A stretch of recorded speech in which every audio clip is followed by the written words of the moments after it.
Hi, this is Peter Woolfolk. First, thank you so very much for being a listener to the Public Relations Review podcast. I would really appreciate your leaving a review of the podcast. Let me know what you think. To make it easy, you can go directly to the podcast website, and that is publicrelationsreviewpodcast.com. There, you can go directly to the review page to leave your review. So let me know what you think of the podcast. And again, thank you so very, very much for being a listener.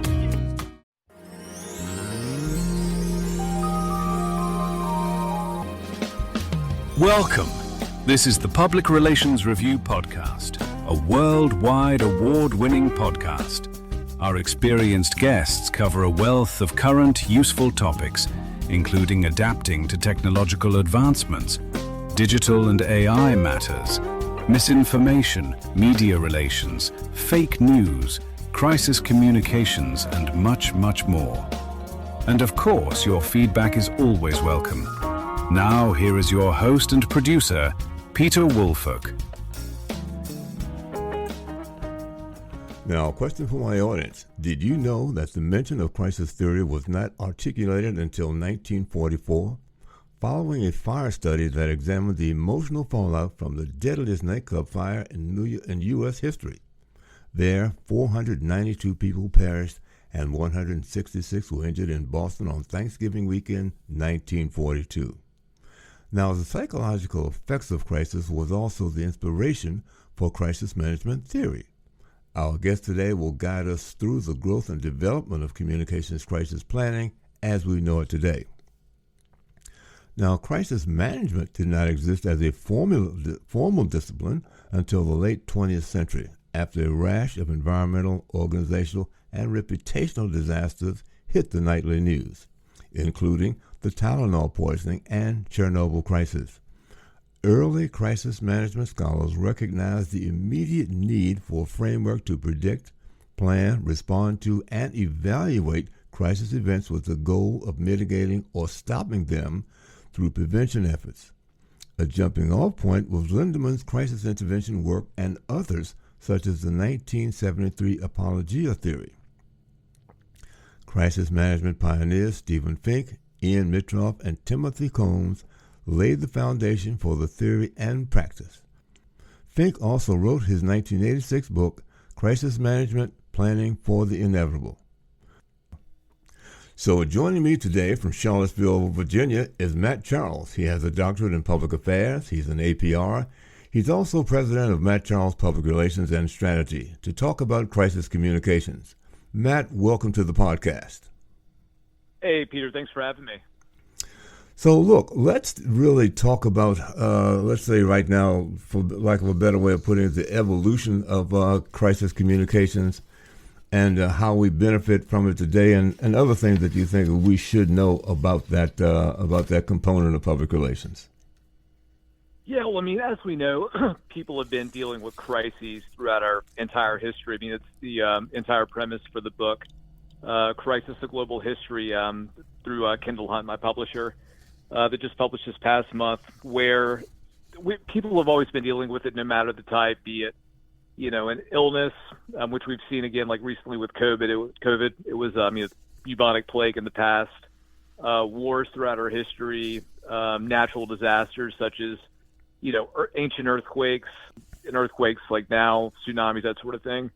But it wasn't until pretty much the 1980s where crisis management itself became a formal discipline. Basically what happened, Peter, is with, just crisis after crisis, the nightly news, proliferation of news media, basically corporations were like, hey, we need to do something to address this, so we really need a framework. And fortunately, there were a couple of theorists that came up with frameworks to address crises. The first of which was Stephen Fink, well known as the dean of crisis management. He definitely earned that moniker with his 1986 book, Crisis Management: Planning for the Inevitable. He pretty much came up with a life cycle for crises. And these stages were the prodromal, which is, really identifying a crisis, and it could be a smoldering crisis, one that's lurking, ready to burst out. And then from there is the acute stage, which is, when the crisis is occurring and you need to put your crisis plan into action.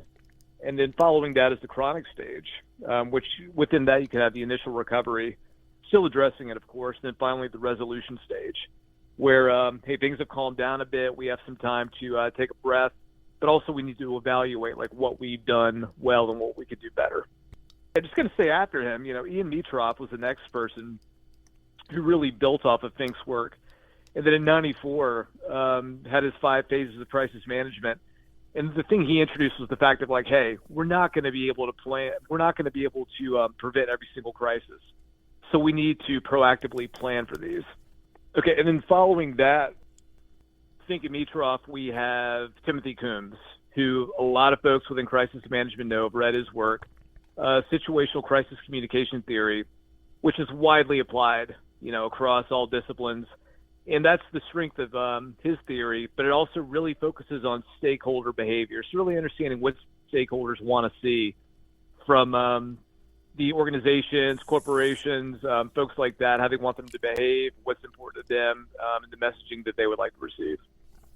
Let's focus on some of the things like the importance, if you will, and ingredients or components, if you will, of a good, solid crisis communications plan. What are the things that are necessary to have an effective one? So first of all, you need to have your crisis team in place.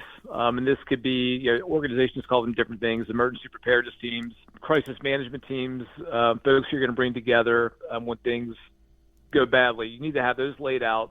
And then also you need to identify all the crises. And these could be, anything from taking into account a SWOT analysis to figure out, hey, what are the strengths, weaknesses, opportunities, and threats of our organization? What could really hit us hard?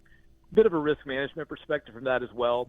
Also going through your environmental scanning just to kind of see, hey, what are some threats that could hit us that are hitting some of our peers? And really planning for any and everything. And one thing I like to utilize is the devil's advocate approach, which is basically planning for literally anything and everything. Nothing is too crazy. Nothing is too far off the table. I mean, personally, like crises I've worked, never would have thought there would have been, a white supremacist Nazi uprising in Charlottesville, the University of Virginia in 2017 in the greater Charlottesville area with the Unite the Right rally. But hey, that happened, so you got to have like plans in place for literally anything and everything. And with that, like a way to go about that would be to bring components from your entire organization together, be it the chief executive's office, finance, HR, communications, security and safety, and just say, hey, here are some pressure points that could hit us, identifying those, having a holistic conversation, and then planning across the entire organization.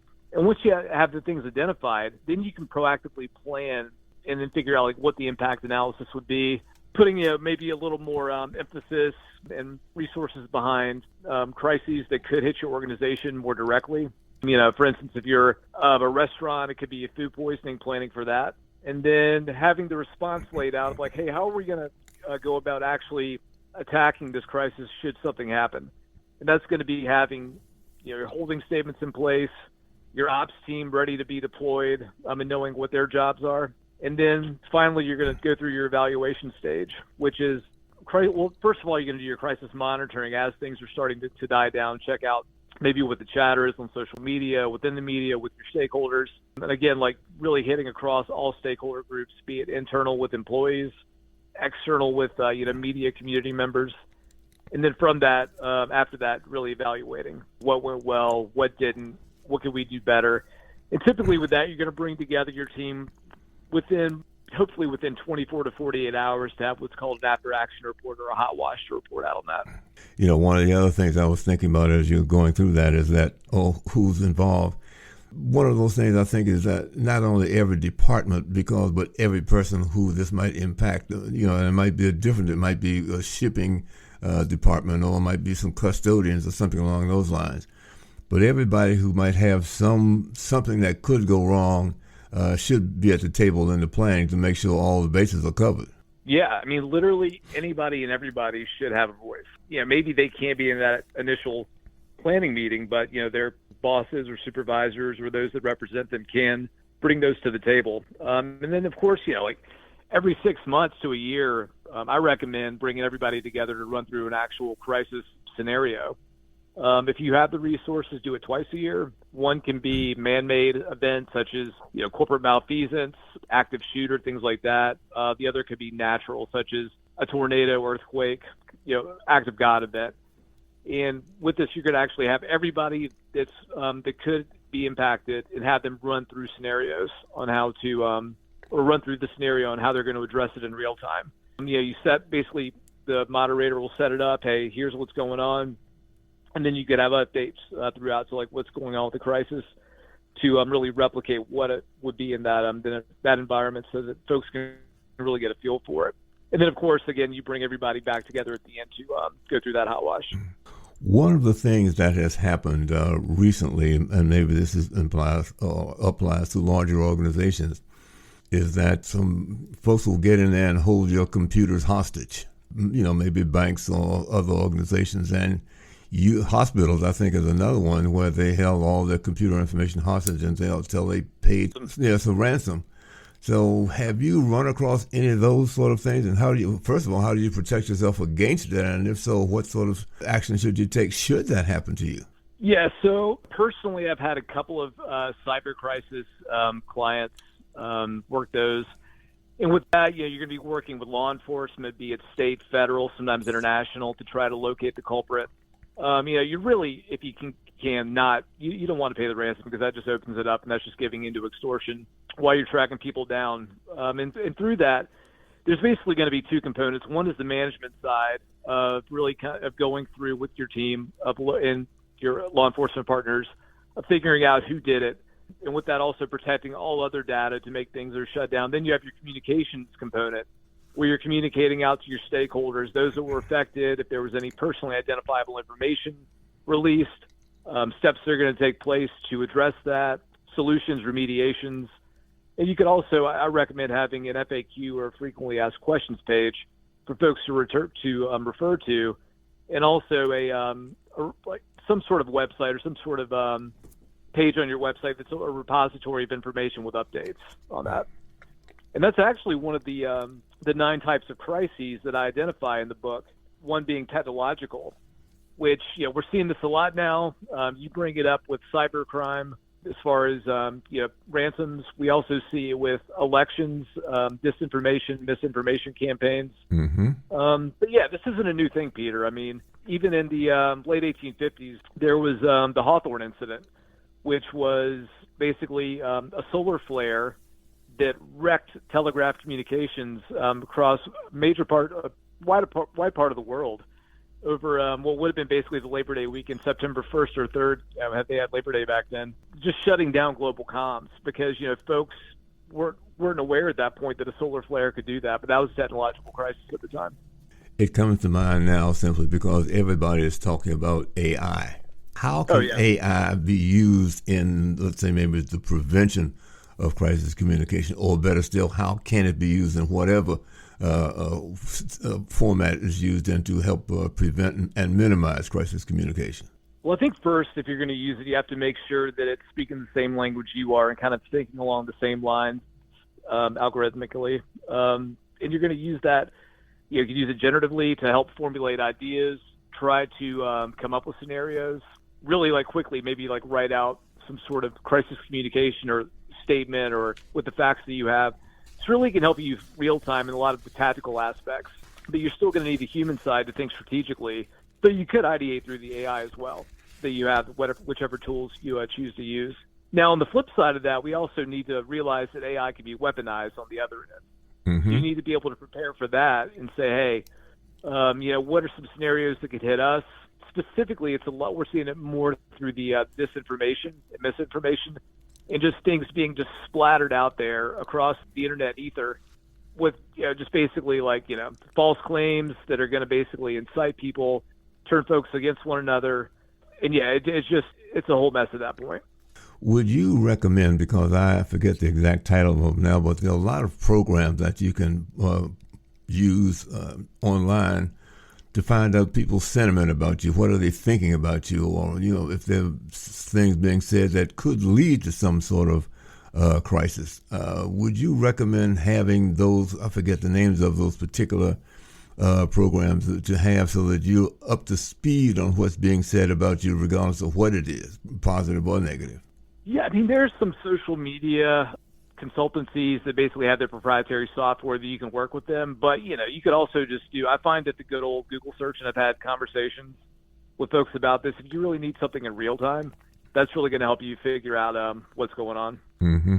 Now, and really, but it's also, and this is where you could use AI, would be to figure out what those keywords are going to be to help generate like the best information for you, or help make sure at least you're asking the right questions. Now, one of the things we always advise people to do is to back up their work. Is that a prevention process as well? Because I don't know whether you do it on an hourly basis or weekly or however that's done, but would you recommend that being done as a way to salvage anything that might come down as a hostage situation? Yeah, I mean, you always want to be. I mean, of course, now everything's on the cloud. It could be secured that way. Just make sure whatever company you're working with is reputable. And they have their plan in place should something happen. Because at that point, I mean, they would probably be the ones that are liable. Make sure you're insured. But also just really keep an eye on anything you do back up, even if you put it on a thumb drive. Don't use public access computers. Don't use your friend's computer. Be careful. Don't leave your cell phone out. Make sure you're using encrypted software. Yeah, you'd really just want to play it safe and not be reckless at all, because it could definitely come back to haunt you. So basically, nothing that's going to let out any information that you don't want out there. Mm-hmm. Let's talk about several things that have happened in public relations. That an example of crisis communications and how two organizations did it in a different way. One, the Cracker Barrel incident, and then, of course, Red Lobster. Let's talk about, let's take Cracker Barrel first, because that's the latest one that they made some changes and to both the logo and so forth, and that didn't go over very well. No, so Peter, these would fall into the category that I call organizational reputational crises. And so you have two different versions, even though both look like they were going the wrong way at first, but Red Lobster salvaged theirs. Cracker Barrel, what happened with them was, and look, I wasn't part of their discovery process or any sort of stakeholder research, so I don't know. But, be it their agency of record or the group themselves, you really need to figure out what the stakeholder, what it is they want. Mm-hmm. And again, this goes back to Coombs' situational crisis communication theory. Had they understood that the Cracker Barrel brand as is resonated so well or so much with most stakeholders, probably wouldn't have touched it. Or if they had, maybe would have kept the basic tenets of it and beta tested it and put it out there. Mm-hmm. So basically, you just want to make sure you're not using your own ideas, echo chamber, and not really working with those that are really, really buy into the brand. Because as we see with stakeholders, I mean, it's become where they have a lot of power. I mean, we saw how many hundreds of millions of dollars, or tens of billions of dollars, lost in market share within one day. Mm-hmm. From that brand change. And you and I mean, you're in Nashville, I'm in Charlottesville, I grew up in Southside Virginia, plenty of Cracker Barrels around. I think you and I both could have predicted that was not going to go well. And that's just, just guessing. Because folks really, identified with the founder sitting by the barrel. Well, and that's what I was about to say. There were two components of it. Their logo seemed to be the one that caught all the hell. Maybe updating the interior a little bit. Folks weren't squeamish about that, but leaving that guy up leaning on the barrel is where wheels came off. And that's what put it over the edge. That's right. Yeah, that was. I mean, you watching it in real time. I mean, that definitely was. There was vehement comment. I mean, people feel very strongly about that. Mm-hmm. And then the other side, Red Lobster. Of course, that unlimited shrimp thing. Well, obviously the customers loved that very well, but the outcome wasn't what the company expected. And then how they went about correcting it. Yeah, so they basically understand operationally, hey, supply chain issue, and then they basically embrace their brand and their people. Going back in the summer and have done very well. Mm-hmm. Really just sticking with who they are is as a brand and as Red Lobster, not really changing things too much. And similarly, when you really embrace and acknowledge what happened. I mean, we've seen it again with KFC. Where the supply chain issue in the UK, where not enough chicken. How can KFC not have enough chicken? I think that's a pretty fair question to ask when you go there, right? All right.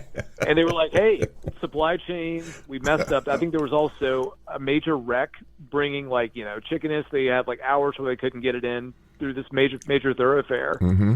And next thing you know, Colonel Sanders is helming the socials, bringing that brand character back in, being self-deferential, poking fun of themselves. You have the old, instead of KFC, FCK, it's like, oh, no chicken, they're really just poking fun of themselves and did a really great job.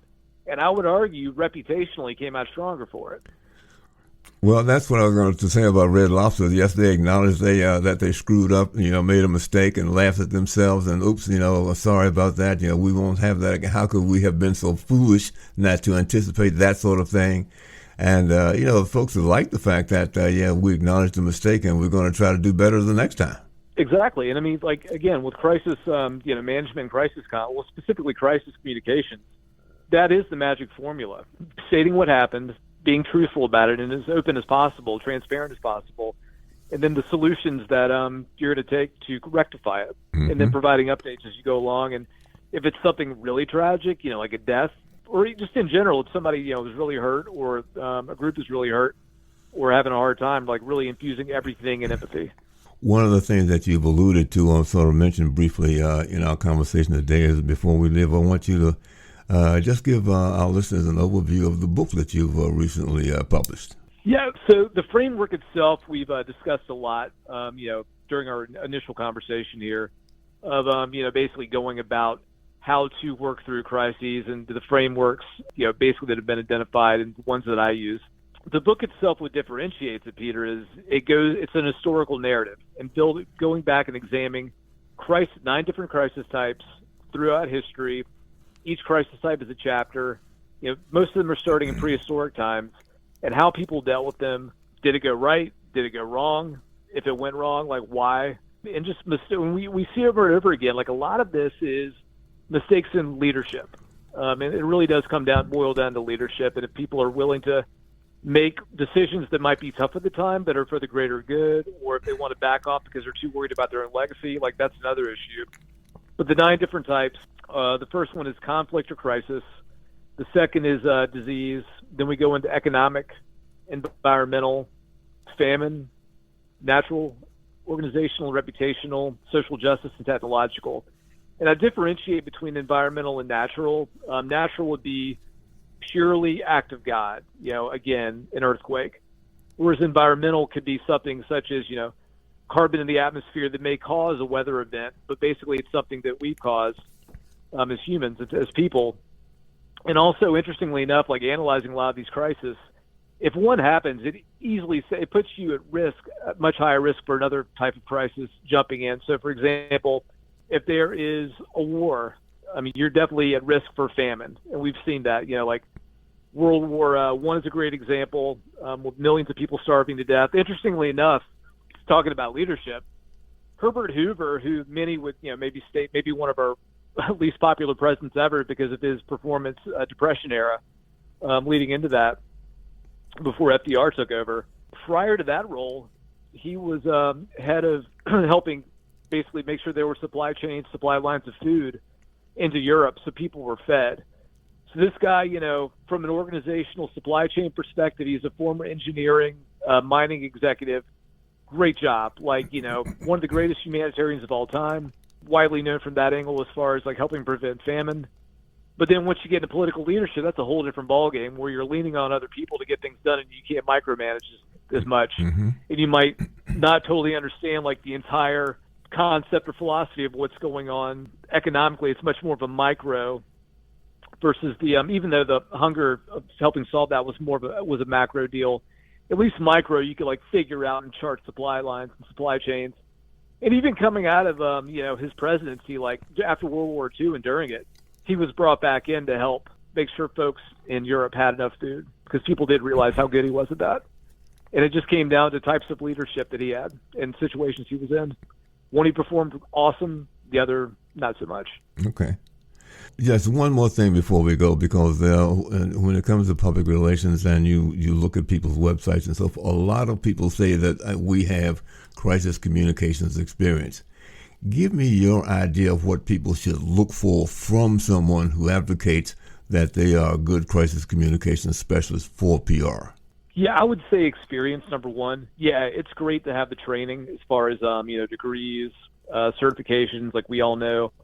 The accreditation for public relations through PRSA, or the Public Relations Society of America, Gold Star. And that one you have to go through a little bit more training, so definitely the experience plays in there. But I would say experience, knowing the sector is huge. But, if somebody has really good or very solid crisis management, crisis communication experience in one sector, that is also pretty easily transferable to other sectors if it's a similar type of problem. Okay. But, yeah, experience is a big thing. Well, Matt, once again, you've come through and you've delivered some solid information that our listeners can really, really appreciate. And I want to thank you again for being a guest on the Public Relations Review podcast. Hey, Peter, I appreciate it. It's good to be back on, man. We haven't done this in a few years. Well, I'll certainly keep you in mind, because right now, believe it or not, the podcast has grown to such a point now that I'm actually getting swamped with requests for people to come on the podcast. So I'm I have to read it very carefully to find out, one, what is it they want to talk about, and two, have we done it before, and three, what experiences I have in it. So it's growing, as I might have mentioned. It was great working with you back in 2019 when you first started. It's great to see how this has grown. Well, I appreciate it, and once again, thank you so much for joining us today. Hey, thanks, Peter. I appreciate it. This podcast is produced by Communication Strategies, an award-winning public relations and public affairs firm headquartered in Nashville, Tennessee. Thank you for joining us.